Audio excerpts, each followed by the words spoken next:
Good morning. এখন প্রায় সকাল 10টা। আমি ভাবলাম যে ছেলের খাবারটা রেডি করি। ও এখনও যেহেতু ঘুমোচ্ছে, আজকে ওঠেনি মহারাজ, তো ভাবলাম আজকে এটা দিই। স্লাফ ফার্মের এই সেরেলটা, স্ট্রবেরি রাগের and rice with milk, no artificial colour, no added sugar, no preservatives, খুব ভালো। স্লাফ ফার্মের কুকিজ, নুডলস এগুলো আমি ট্রাই করিনি, বাট ভীষণ ভালো হয়। আর এটা আমার সেকেন্ড প্যাক।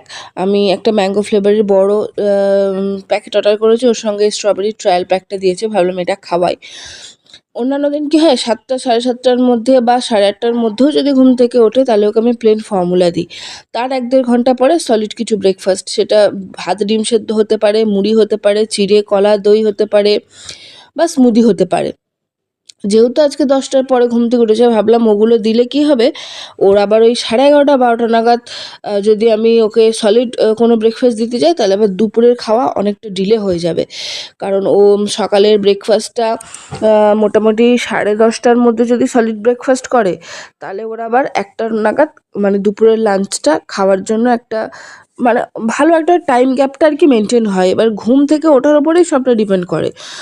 তো ভাবলাম যে থাকবে, আজকে আর কোনো ওই ধরনের কিছু দেবো না। আজকে এই সেরেল্যাকটাই একটু দুধ দিয়ে ঘন করে গুলে খাইয়ে দিই, একটু স্মুদির মতনও হবে, আর ওর পেটটাও অনেকক্ষণ ভরা থাকবে। যদি বাই এনি চান্স মিডিলে ওর খিদে পায়, একটা বিস্কুট খেয়ে জল খেয়ে নেবে, কিংবা একটা কলা খেয়ে নেবে, ব্যাস।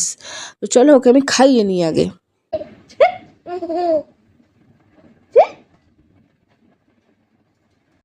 আমার মনে হয় প্রত্যেকটা বাচ্চারই সকালবেলা ঘুম থেকে উঠে একটু দুধের প্রয়োজন হয়, সেটা মায়ের দুধ হোক বা ফর্মুলা হোক, ওটাই ওদের এনার্জিটাকে বুস্ট আপ করে।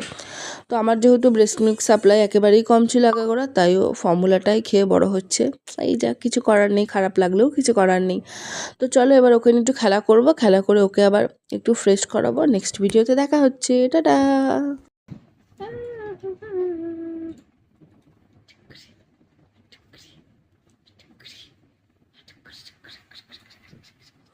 এই যে সকালবেলার টাইমটা ওকে ব্রেকফাস্ট করানোর পর যে আমি একটু সময় নিয়ে খেলি, এটা আমার সারা দিনের যে কাজকর্ম, মানে দুপুরবেলা পর্যন্ত আমার এনার্জি দেয়। এই যে ওকে বুকে জড়িয়ে ধরা, মানে আমার যেন আত্মা শান্তি হয়ে যায়। তোমরা কি বলো?